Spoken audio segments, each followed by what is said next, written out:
He's a knucklehead. Knuckleheads. You knucklehead. Knucklehead? A knucklehead next Megatron! Boy, I heard he's a knucklehead. In 2002, the world was introduced to rising Hollywood star Hayden Christensen in Star Wars Episode II, Attack of the Clones. After a very controversial start to the Star Wars prequels with Episode 1, The Phantom Menace, which is still one of the most notorious films in history due to its massive hype and equally a strong backlash, fans looked ahead to Episode 2, as they would finally get to see a young Darth Vader in his Jedi years, which is something fans had wanted to see for decades.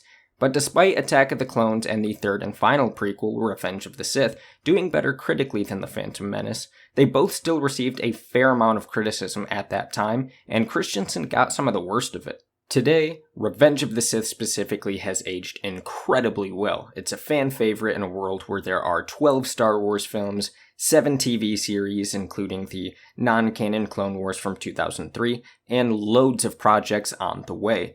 The kids who enjoyed the prequel movies are now grown and have a voice, many of whom are fans of Christensen's and are the ones that inspired Disney to bring him back for the upcoming Obi-Wan Kenobi Disney Plus series, myself being one of them, as Revenge of the Sith is my favorite movie of all time, and I absolutely loved Hayden as Anakin and Darth Vader.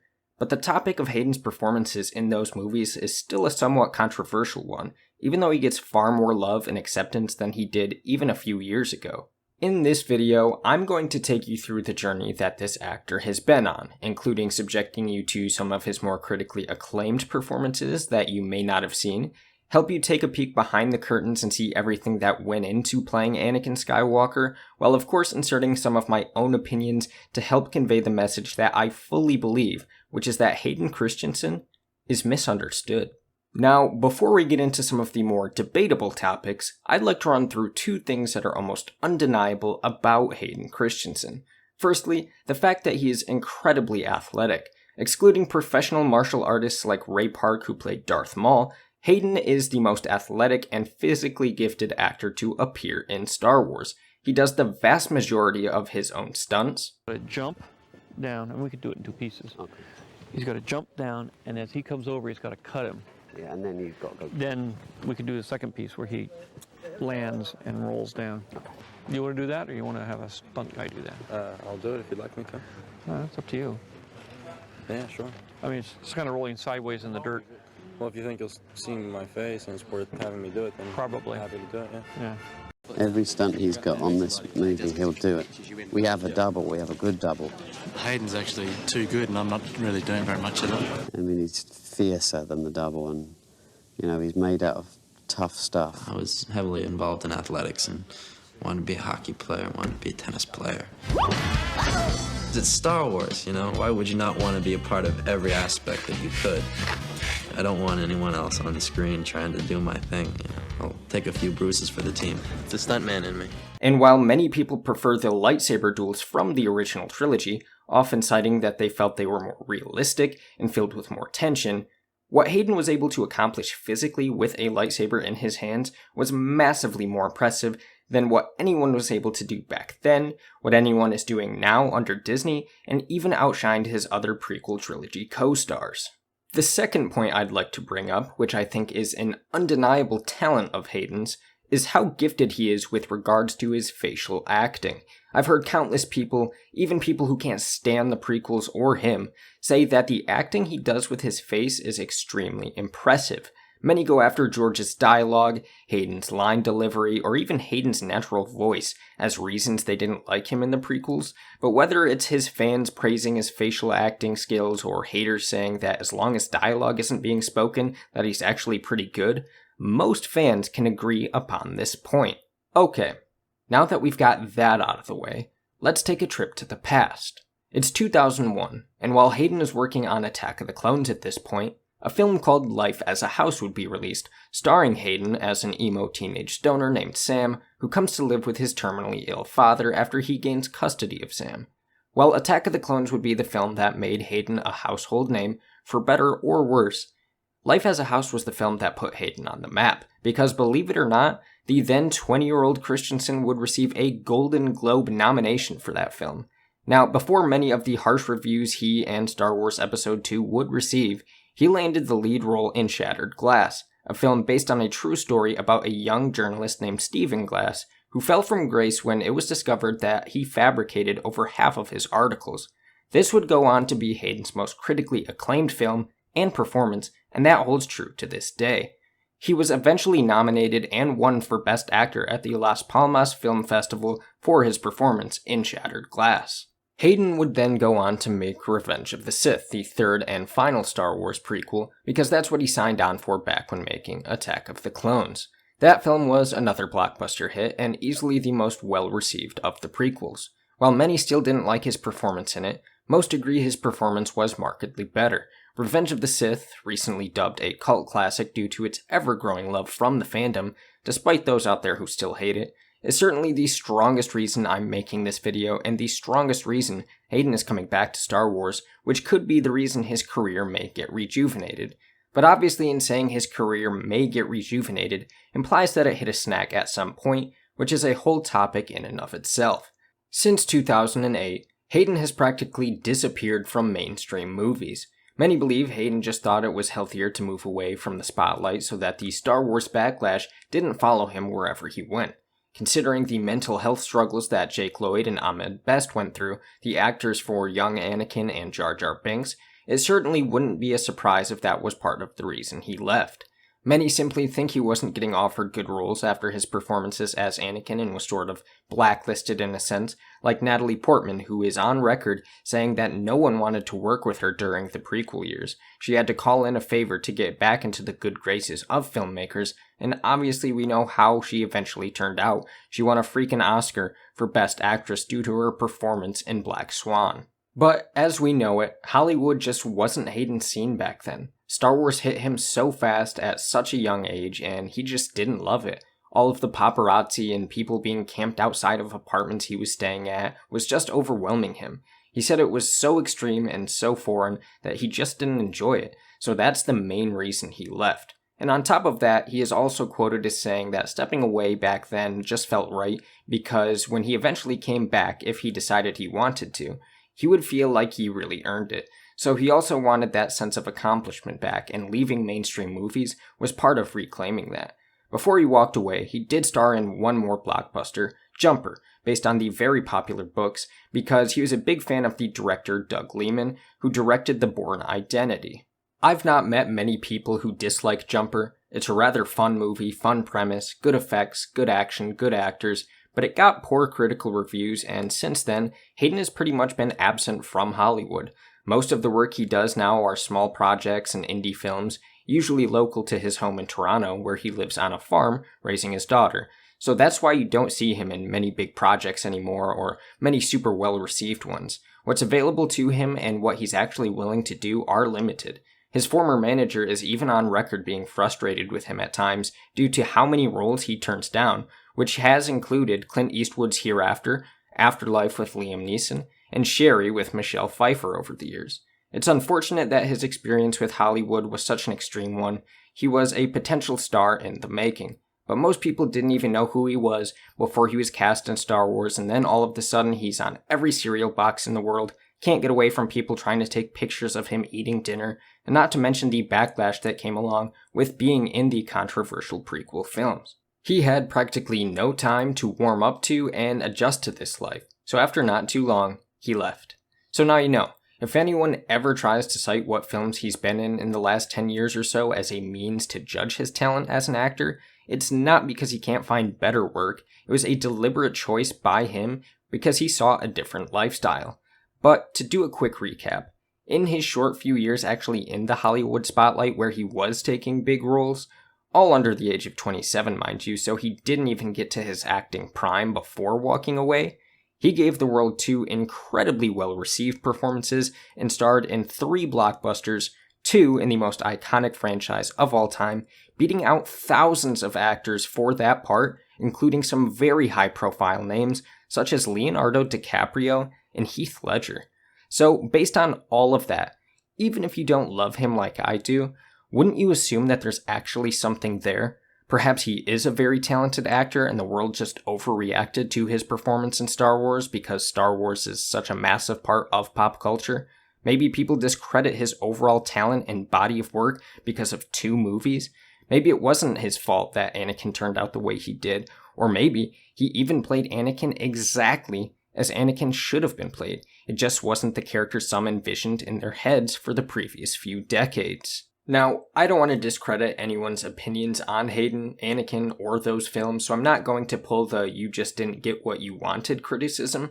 I prefer the Henry Cavill route, which is that everyone has an idea of what something should be in their head, and they have the right to hold those standards. But in my mind, while there are certainly criticisms to be had about the prequels and Anakin in them, there isn't anything I would blame on Hayden at all. I think he was the perfect person to play Anakin Skywalker, and most of what we saw is exactly what we should see from a young Darth Vader. So let's dive into some of the more critical aspects of Anakin's character, and I'm going to convey why they either aren't Hayden's fault or why they aren't flaws at all. Let's get the big one out of the way. The dialogue. Going all the way back to 1977, George Lucas had issues writing dialogue. Mark Hamill, Harrison Ford, and Carrie Fisher are all on record poking fun at George regarding some of the lines he put in his scripts.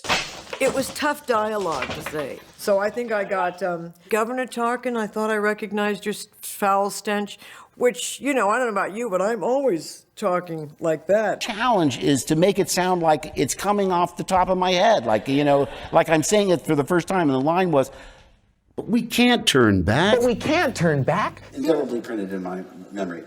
But we can't turn back. But we can't turn back. But we can't turn back. But we can't turn back. Fear is their greatest defense. Fear is their greatest defense. Fear is their greatest defense. Fear is their greatest defense. I doubt if the actual security there is any greater than it was on Aquilai or Sullust, and what there is most likely directed towards a large-scale assault.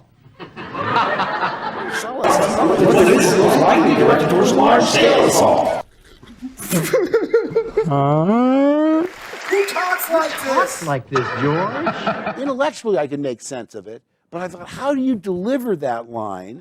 But back in those days, George Lucas wasn't the big man on campus he was during the prequels. He had more writers to collaborate with him, and even some of the actors gave their input. But during the prequels, while I believe he has an absolutely beautiful creative mind, those films were George Lucas unfiltered, and creatives are always at their best when they are collaborating more, so they get a more revised version of their vision. There were no other writers, and those around him were much more willing to just go along with what George said, instead of opposing him.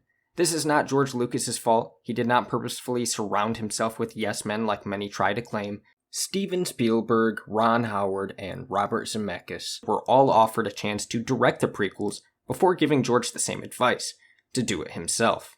So that's just how things turned out, and that's not any of the actors' faults. They shouldn't have to rewrite lines like Mark, Harrison, and Carrie did. On top of George's struggles writing dialogue, which he's even on record saying that he knows that dialogue isn't his strength, and on top of him not really having anyone to help him out with that dialogue, George also opted for a different style of dialogue in the prequels. Love or hate the prequels, it is very clear that George defined 2 very distinct eras within the universe, and it's actually quite impressive. The prequels looked sleek, smooth, and beautiful, and the originals looked dirty, run down, and grungy. I love that about his Star Wars films. Not only was he creative enough to create 2 totally separate feeling eras within the same universe, but there's a reason for it. Everything looked beautiful in the prequels until the Empire took over the universe, and then everything turned to garbage because of how drastic the political change affected things. But part of that very different feel that the prequels had, as I mentioned, was the dialogue. It was intended to be 2 different things. Firstly, it was supposed to be very Shakespearean. The entire prequel era, from the visuals to the storylines to the dialogue, was intended to have this sort of grace and elegance to it. It was very reminiscent of timeless pieces of poetry and theater from hundreds of years ago. The acting was also done in a non-modern fashion as well. George Lucas purposefully directed his actors to perform like actors did in 1930 serials. And while the dialogue and the acting may not have hit the mark at times, it's very clear what George's intentions were. These films were also designed to be like silent films. If you watch the facial acting, listen to the music, and just watch what's going on, you can get a general sense for what's going on in the movie and a feel for the mood. While a bold and not entirely necessary choice, George created the prequels with it in mind that you didn't even need to listen to the dialogue to know what's going on in the movies. So, with all of that considered, can you really blame Hayden for some of the acting that you may not have loved, such as the romantic stuff in Attack of the Clones? Especially considering that Oscar-winning actress Natalie Portman couldn't make it work? Hell, I would even argue that Hayden did a better job than she did, with worse lines. Do you really think there is anyone on planet Earth that could make I Don't Like Sand work?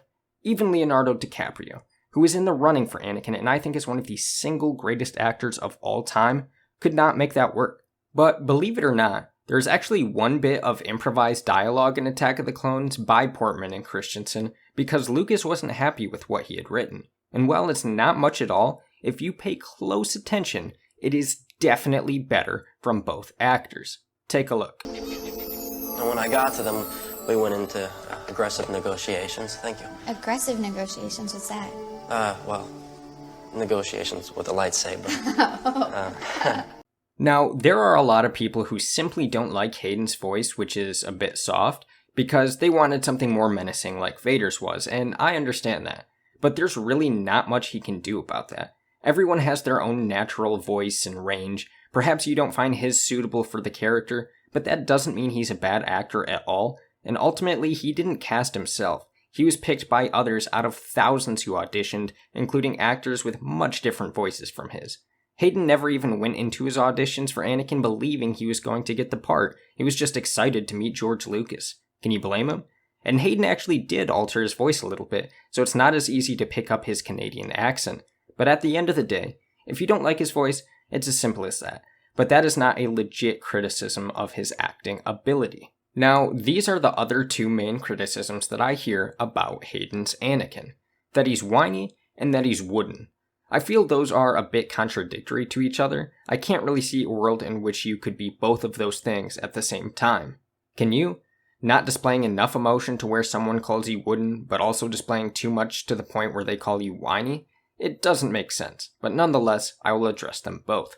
Firstly, when it comes to him being whiny, in case you weren't aware, before George Lucas really helped Hayden understand this character, Hayden intended on playing Anakin a little differently. He told George there would be backlash if he played Anakin like a whiny teenager, and he was right. So whether you think Anakin is whiny or not, or love or hate that aspect about him, that was a decision made 100% by George Lucas, and Hayden was conscious of how he was coming off. He was just doing what he was told. Also, I don't understand how some can idolize Mark Hamill's Luke Skywalker, which most of the people with this complaint do, yet criticize Hayden's Anakin for being whiny. I love both characters dearly, and will say they are both whiny at first. It's a Skywalker trait, it's in their blood. I've given up trying to argue with you. And I'm never gonna get out of here. I can't leave, but they're gonna kill her. Hold on a minute. Excuse me. Wait a minute, where'd she go? Bring her back. Play back the entire message. Just isn't fair.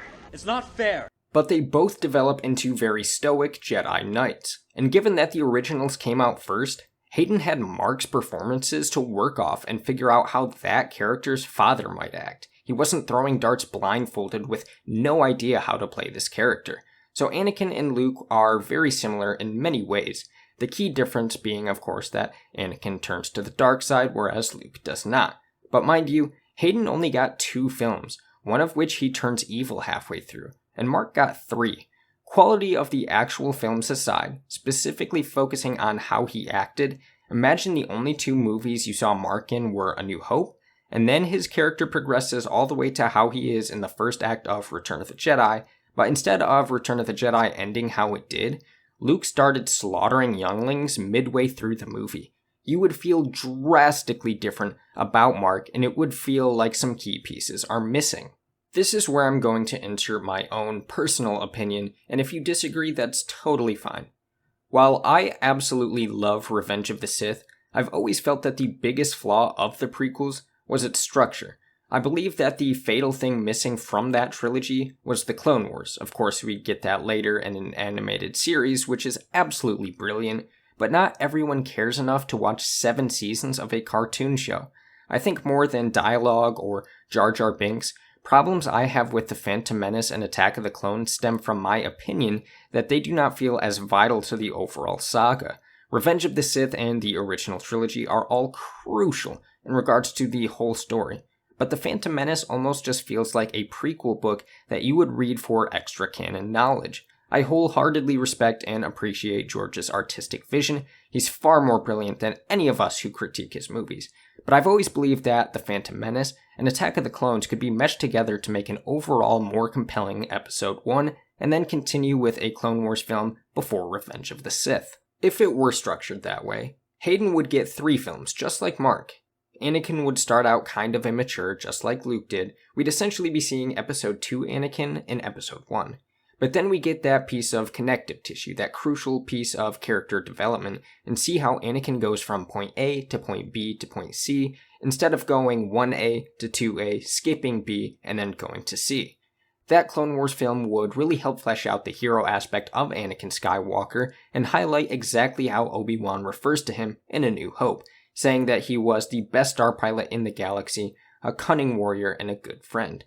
We unfortunately only really see that for the first act of Revenge of the Sith, and while it's an absolutely magnificent first act, I think it is a justified criticism to say that we didn't see enough of that throughout the trilogy. However, how much we saw of that aside, I absolutely don't understand those who call Revenge of the Sith Anakin whiny at all. He obviously turns into a lunatic later in the movie, which had to happen, but from showing off his piloting skills, his friendly banter with Obi-Wan, beating Dooku and tearing up droids to saving Palpatine and Obi-Wan in the first act, I truly cannot wrap my head around people calling that guy whiny. He was the most badass dude in the galaxy to me as a little kid, and every time I watch that first act over again, I feel the exact same way. So if you thought that Anakin was whiny, other than me mentioning the totally heroic and badass stuff he does while acting chill and kind-hearted, there's not much I can do for you.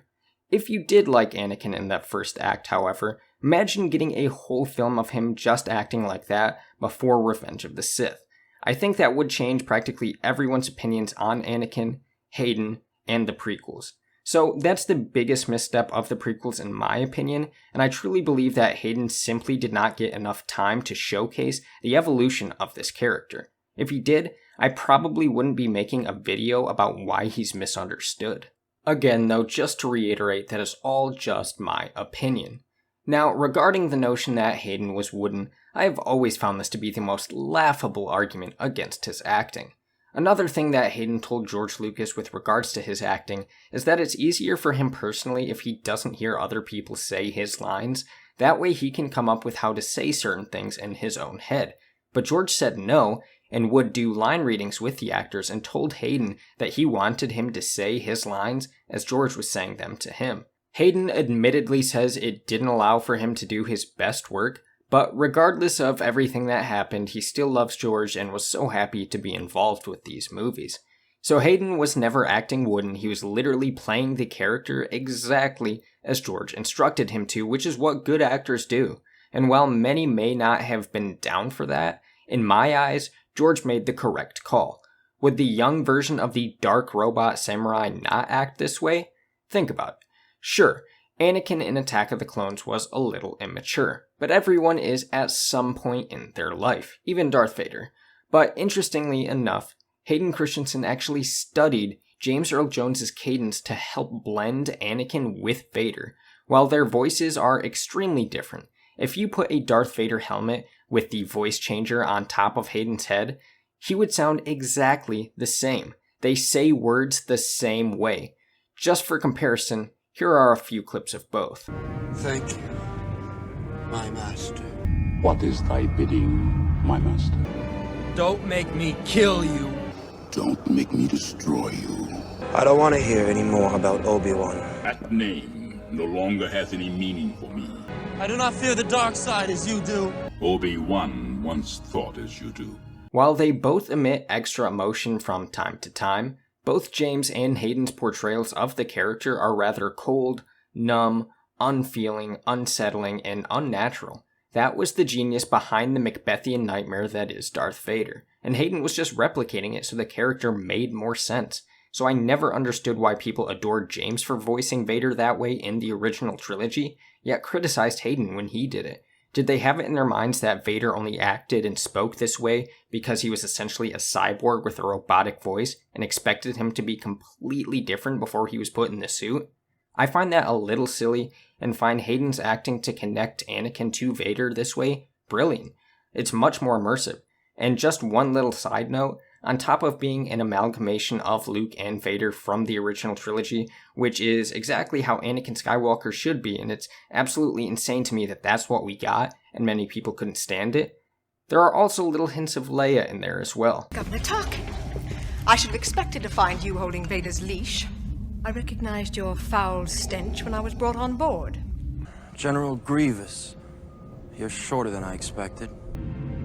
Too little short for a stormtrooper. While it's subtle and not as prominently featured as the similarities to Mark and James, Hayden and George incorporated a bit of that take charge, you're not going to tell me what to do, I'll do this all by myself if I have to attitude that Carrie Fisher had as Leia with Anakin's character, albeit not quite as fierce, to keep the other parts of the character intact. What the hell are you doing? Somebody has to save our skins. Well, there's more than one way out of here. But you owe me one, and not for saving your skin for the 10th time. So now we've gotten the significant complaints that many people have of him out of the way. Many have other criticisms of Anakin, one of which is regarding his turn feeling rushed, which I can address in a different video if you guys want me to. Just comment down below if you'd like to see that.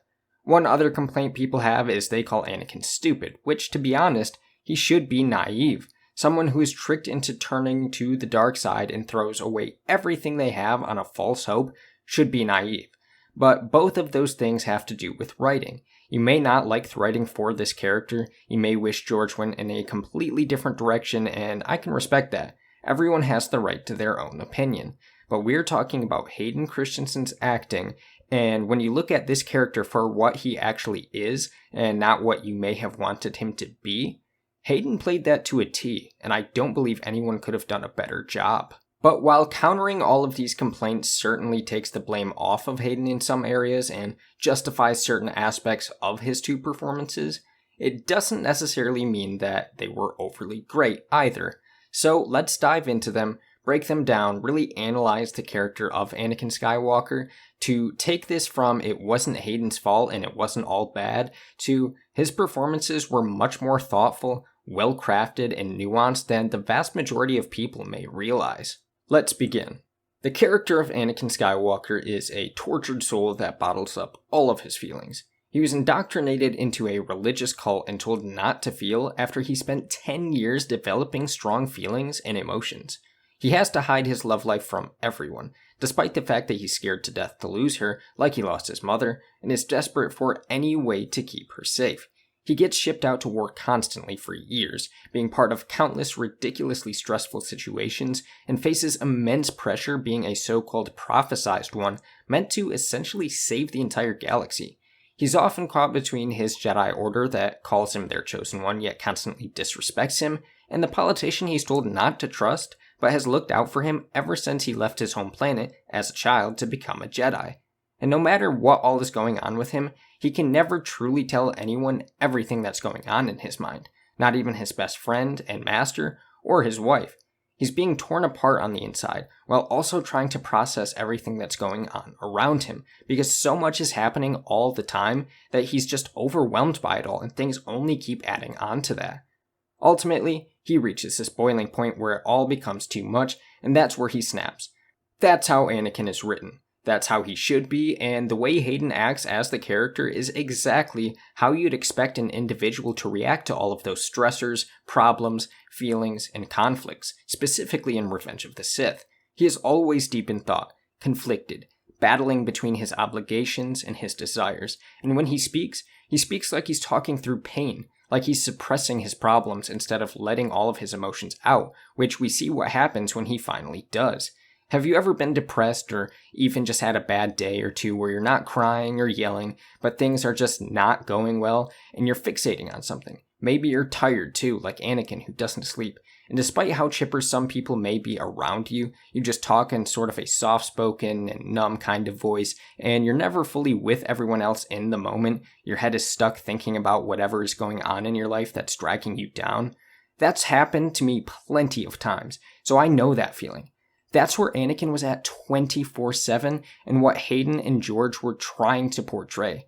Anakin was a very mentally unwell character, and when you take a look at the other characters in film and TV that are mentally unwell, be it depression, insomnia, or even psychopathy, many of them, often portrayed by some of the best actors in the world, give off very similar looks and line deliveries that Hayden was. It's an intense fixation on something elsewhere that makes one appear to be absent from the moment.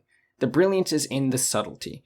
And that again touches on the whole wooden criticism. It's not that Hayden didn't have the ability to bring more life to the character, it's that the character he was playing didn't call for that. He's tired, depressed, afraid, frustrated, and confused. Of course he would act this way as opposed to being some super outgoing or optimistic hero. So this was a deliberate decision by George Lucas, which I believe was the correct one, and Hayden executed that so well. And while Anakin is in this state of mind quite often, you can see these feelings and problems that Anakin has buried inside of him, slowly building up throughout his arc until he can't hold it back anymore, and he has to let it out. His problems are eating away at him until he ultimately breaks down and starts crying, makes a very impulse decision turning against Mace while in an emotional state that he can't take back, and then completely explodes as Vader.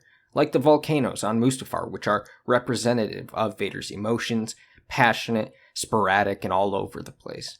And once Anakin becomes Vader, you can start to see the lunacy in his eyes, and hear it in the way he speaks. He's lost it. He's delusional. He's not the same person anymore. It's frightening, and I think Hayden did a tremendous job at portraying every single thing I just mentioned. And just listening to Hayden in interviews or reading his quotes, it's very clear that he understands who this character is so well and knows why he had to be played the way he was. He has such a deep understanding of Anakin, it's actually really impressive. He's not just an actor who needed to know the role he was playing so he could act properly. He can describe this character, who is a huge part of pop culture, better than practically anyone on the planet that's not George Lucas. Here are a few clips I put together demonstrating just how articulate he can be. When he first sees Padme, his attraction changes from when we first saw their relationship and how it left. It was a much more childlike affection. Throughout the film, they're put in these very extreme settings because they're in hiding that really lend themselves to, falling in love. And they're spending a lot of time in a lakeside palace or in, grassy fields. And it's really conducive to two people finding very passionate emotions for each other. Padme is a very strong-willed person. He's not so much attracted to the power that she holds in her political arenas, but rather the power and strength that she holds within herself. He understands that as a Jedi, he's not allowed to fall in love. He feels very passionately about becoming a great Jedi, but at the same time, he feels so passionately for Padme, and it's that confusion that really causes him all of his anxiety. The anger is a product of his confusion.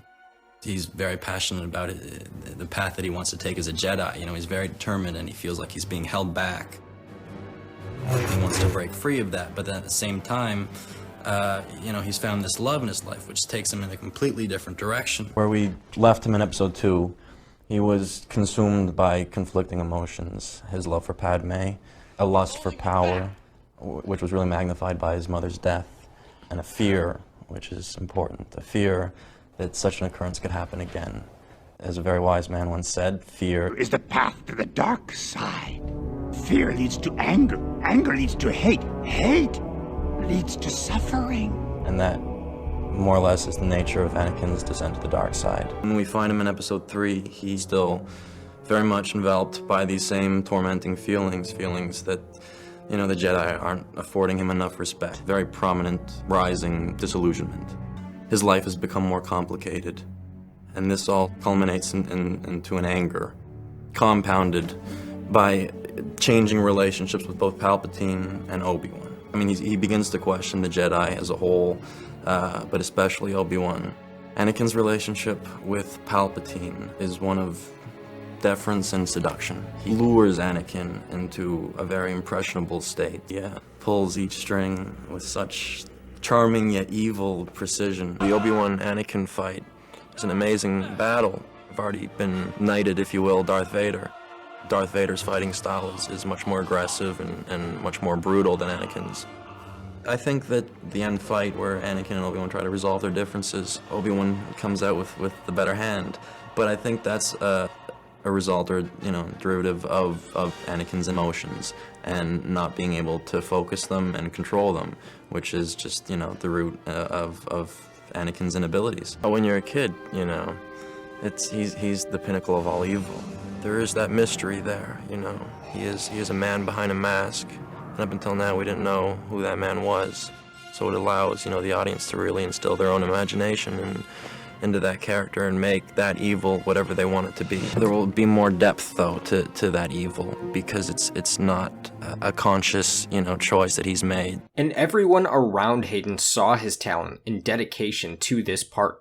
George Lucas, Natalie Portman, Ewan McGregor, Samuel L. Jackson, Ian McDermott, Rick McCallum, Nick Gillard, Robin Gurlin, and so many others just have never-ending praise and respect for Hayden. Here's a string of clips I put together showing that.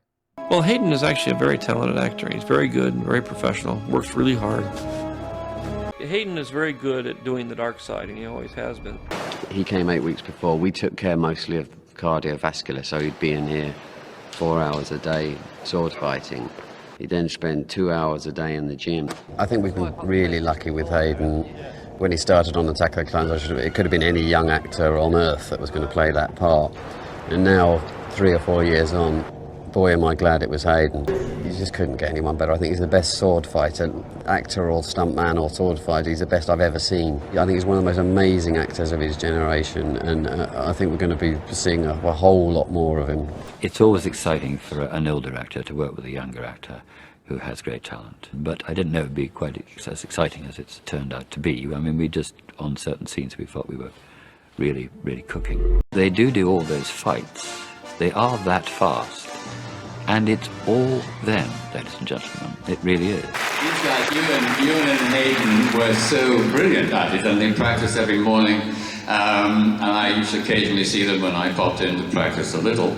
But the extraordinary thing about was, well, every time we did the takes, there must have been about 20, probably more, they did the whole sequence, which was absolutely extraordinary. And when you see it in the movie, it's terrific, but necessarily it's edited and split up. And I used to say they should take their sabers, both of them, and get on the road to show how brilliant fighters they really were. What I've enjoyed specifically is that we've created a relationship on screen that mirrors our relationship off screen, and that we both get on terribly well. But we've made an incredible bond and a real friendship there, so that there is something important that's lost. He's brilliant. I love him to death. He's a great kid. It's extraordinary to think that he's so young. Hayden's a wonderful actor. I'm really, really impressed by him, especially because he's very confident. There's a very interesting look sometimes that he has that Jake used to have, but he would always look and be like, wow, that is so cool. And then the look of, what does that have to do with me? And as his eyes changed, there was this thing that happened in his forehead that was like so interesting as I was watching it. It was a very good moment for him. It's been an amazing process watching Hayden play this character and approach this character. He's an incredibly soulful, deep-reaching actor. And cut. Great. Can we do it one more time, though? One more time? Please. All right. That was very good, though. Very good. I adore Hayden to death. I mean, there's just absolutely nothing that he won't do. He is one of the hardest working actors. He's always there. There's no subtext to him at all. I mean, anything bothering him, he comes straight up and tells you, and then you can just deal with it. Look at those eyes, and there's just so much happening there. I don't think he realizes how good he is. Natalie Portman is even on record in the New York Times saying Hayden would teach her a thing or two about her own character from time to time, conveying just how serious he took this all. And George Lucas has come to his defense, saying that Hayden played the character brilliantly. A lot of people just didn't love the character that he wrote. and I think that's exactly what happened. From what we've covered, Hayden is obviously an extremely talented actor. He works incredibly hard, takes things very seriously, is willing to do practically anything to make his performances as perfect and immersive as possible, and studies the roles he plays so deeply. So I think this long-thought notion that he's one of the worst actors and the fact that people blame him for their dislike of Anakin is absolutely ridiculous. I personally love that character, especially in Revenge of the Sith, but I understand why a lot of people did not. But those issues people have with Anakin, that's not on Hayden. He isn't the writer. As a good actor, he did what he was told and put all of his effort and dedication into playing the character that George Lucas wanted. That's what a professional does. Mark Hamill strongly disagreed with Rian Johnson's vision for Luke in The Last Jedi, but even he still put 100% focus into playing that character that Rian wanted and gave us a great performance. I think it's quite a tragedy that such a talented and hardworking young actor, who is an incredibly kind human being, essentially left mainstream movies and TV before he even turned 30. He had star potential, and if you aren't convinced of that, go watch Shattered Glass right now. He's absolutely phenomenal in that movie. But now Hayden is coming back. He's coming back in what will wind up being one of the biggest and most crucial pieces of Star Wars content of all time. Hayden is co-starring with his pal Ewan McGregor from the prequels in an Obi-Wan Kenobi Disney Plus series, and will be playing the role of Darth Vader, as well as Anakin Skywalker in flashbacks according to every leaker on the planet. We will finally get to see more of Hayden's Anakin as the Jedi hero in the Clone Wars, and it'll probably be an amalgamation of his character at the beginning of Episode 3 and Matt Lanter's performance as Anakin in the Clone Wars animated series, which many have come to love. Not only that, but Hayden will also get smoother dialogue, not to throw a shot at George, and he will also get to act with the technology from The Mandalorian which projects the sets, as opposed to being entirely green screen. Though just to note, that would not be as far along as it is if not for George's technological advancements in the prequels. Any of the criticisms that I've had of George Lucas in this video are in no way intended to throw him under the bus. They are simple criticisms, as I don't believe anyone or any piece of art is without flaw. George Lucas is still a creative genius unlike any other, and as I mentioned, Revenge of the Sith, a prequel, is my favorite movie of all time. I love that man so much, and his saga and his universe, be it originals, prequels, Clone Wars, or even as it was explored in the EU or lives on under Disney, has brought me infinite amounts of happiness.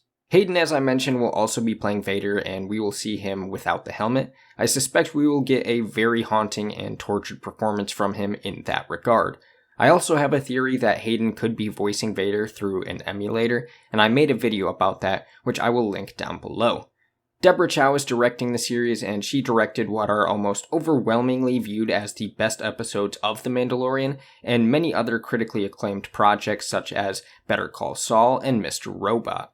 This Obi-Wan series truly has a lot going for it, and things should be much better for Hayden this time around. He's returned to cons now that Obi-Wan has finished filming, and he looks happier and healthier than he has in a long time, so it certainly seems to have made a positive impact in his life already, and I think that's just fantastic.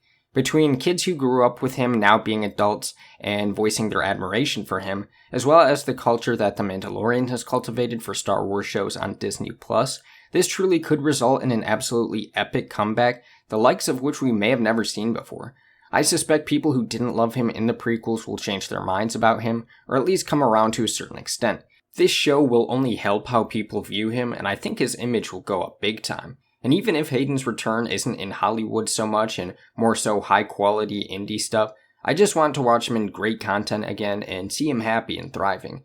Who knows what the future lies in store for this actor who was once destined for stardom. Benny Safdie is attached to the Obi-Wan show as an actor, and he and his brother are also very talented writers and directors, and have a knack for making amazing movies and getting great performances out of actors a lot of people have counted out. That could be a potential first step for Hayden outside of Star Wars, and that would be absolutely amazing. I'm a big fan of their films personally. Hayden could also join his former Jumper co-star Jamie Bell, who's currently attached to a new Jumper project that's in development. But regardless of what happens outside of this Obi-Wan show, Hayden Christensen has always been a very talented and a very hardworking actor, and the backlash he received was never justified, because Hayden Christensen is misunderstood. Many of the quotes and pieces of information I provided in this video will be linked down below if you want to check them out for yourselves. Hopefully I was able to change your mind if you weren't already a fan of Hayden's, or at least got you to become a little more understanding and accepting of his performances. Thank you so much for watching, guys. If you enjoyed the video, feel free to like and subscribe, and I will catch you next time.